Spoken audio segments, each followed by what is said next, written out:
الحمد للہ وکفا والسلام علی عبادہ الذین اصطفیٰ اما بعد فاعوذ باللہ من الشیطان الرجیم بسم اللہ الرحمن الرحیم وداعیا الی اللہ بإذنہ وسراجا منیرا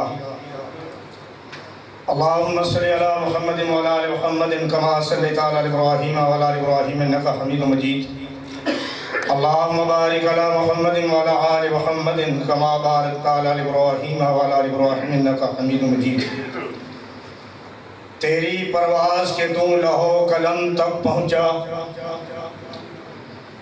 تیری پرواز کے تو لہو قلم تک پہنچا، میری پرواز کہ میں تیرے قدم تک پہنچا۔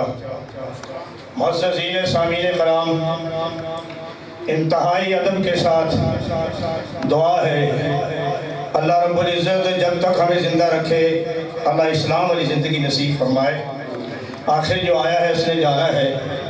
اللہ رب العزت جب ہمیں دنیا سے جانے کا وقت آئے تو ایمان کی حالت نصیب فرمائے۔ یہ آج کی عظیم الشان شان و پیغام رحمت للعالمین کانفرنس جس میں آپ تشریف فرما ہے، سب سے پہلے میں اپنے مہمان گرامی عبدالرشید حجازی صاحب کا انتہائی مشکور ہوں کہ جن لوگوں نے ان گوناگوں مصروفیات کے بعد وقت نکالا اور وہاں تشریف لائے، اور پھر اس مجلس کو سجانے والے جن چہروں پہ میری نظر پڑ رہی ہے، مجھے ہر چہرے سے ایسا پھول کی خوشبو سنگھائی دے رہی ہے، تو اگر ان کے ایک ایک کا ذکر کروں تو میرا خیال وقت بہت زیادہ لگے گا۔ تو یہی کہہ سکتا ہوں کہ اس مجلس کے اندر جتنے بھی لوگ تشریف فرما ہیں، علماء ہیں، عظام ہیں، جتنے بھی ہیں، ایک ایک کا نام لوں تو پھر کسی کا نام رہ جائے تو بعد میں پھر میرے دوستوں بہت ساری پریشانیاں ہوتی ہیں۔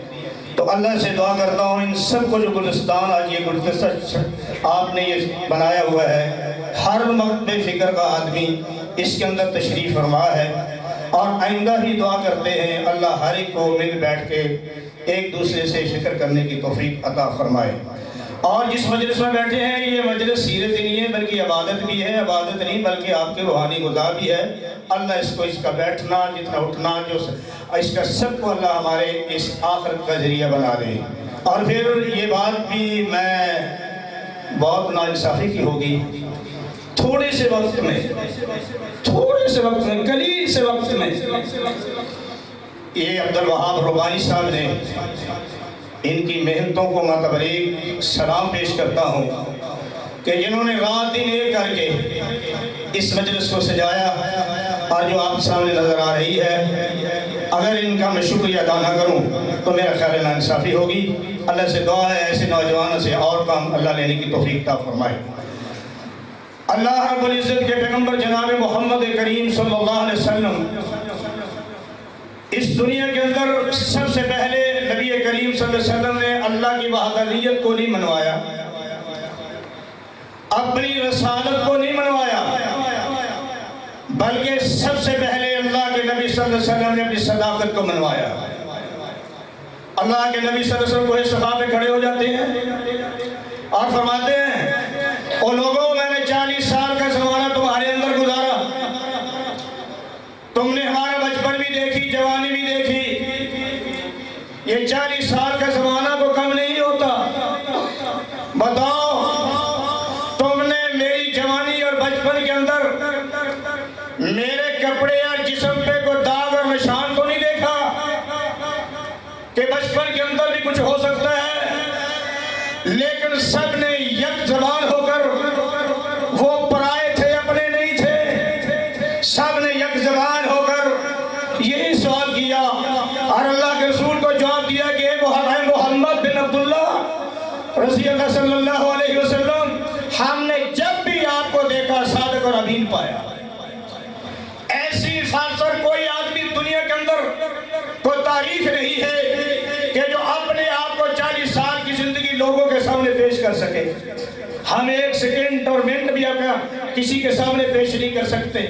سب سے پہلے اللہ کے رسول نے اپنا اخلاق بنوایا، اور پھر آج دوستوں سیرت کے جلسے ہوتے ہیں، یہ ریڑیاں بھی کچھ ہوتا ہے، لیکن جس دور کے اندر تیرے میرے پیر و مرشد جناب محمد رسول اللہ صلی اللہ علیہ وآلہ وسلم تشریف لائے، اس وقت اس عرب کی کیا حالت تھی؟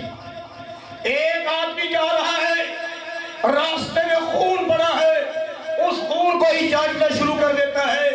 ایک آدمی کا جی چاہتا ہے کہ میں اس جانور کا فلاں جگہ کا گوشت کھانا ہے، وہ انسان اس جانور کو اس جگہ کا گوشت نکال کر کھا کر اپنی دل پشاری کرتا ہے۔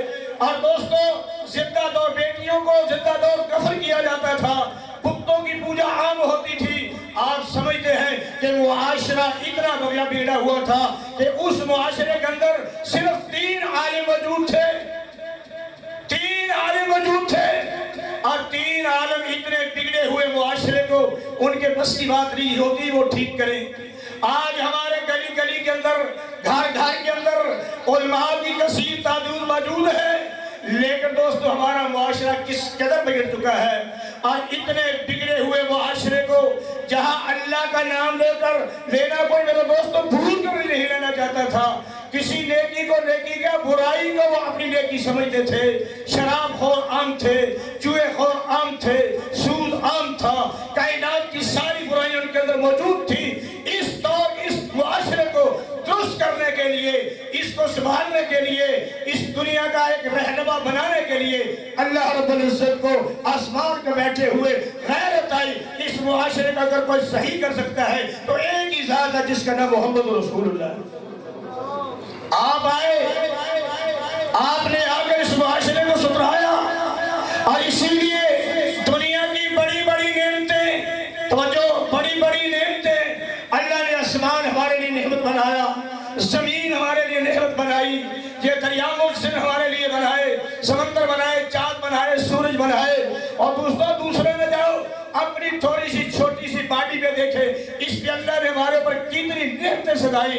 ہمیں انسان بنایا، انسان بنانے کے بعد ہمیں اندھا نہیں بنایا، ہمیں آنکھیں دی، دیکھنے کے لیے روشندان دیے، سننے کے لیے کان دیے، دوستو ہاتھ پاؤں پکڑنے کے لیے ہاتھ پاؤں دیے، سوچنے کے لیے دل و دماغ دیا۔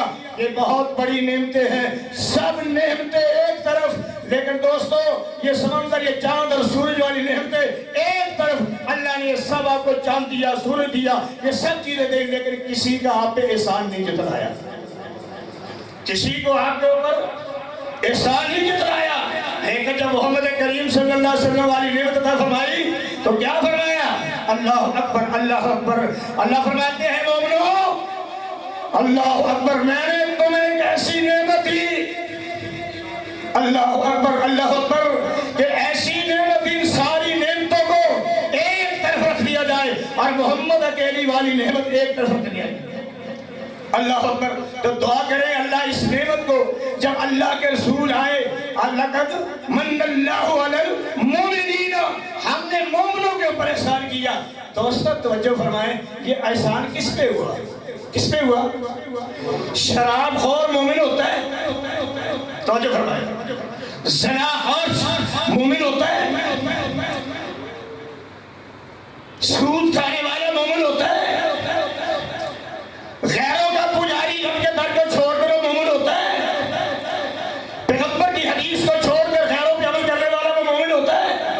یہ احسان ہوا ہے تو مومنوں پہ، تو دوستو یہ احسان ان لوگوں پہ ہوا جنہوں نے شراب سے توبہ کی، جنہوں نے زنا سے توبہ کی، جنہوں نے شرک سے توبہ کی، جن لوگوں نے بدعت سے توبہ کی، جن لوگوں نے اس معاشرے کی برائیوں کو چھوڑا اور محمد رسول اللہ کی اتباع کی، لوگ کو یہ انعام ان لوگوں پہ ہوا۔ اب ہم دیکھیں اللہ کا انعام وہ کن پہ ہے؟ بے نمازوں پہ ہوا ہے، سود خوروں پہ ہوا ہے، اللہ کی حدود کو توڑنے والوں کو ہوا ہے۔ یہ ساری باتیں اللہ کے رسول کی سیرت، قرآن کی سیرت، یہ آپ تک کیسے پہنچی؟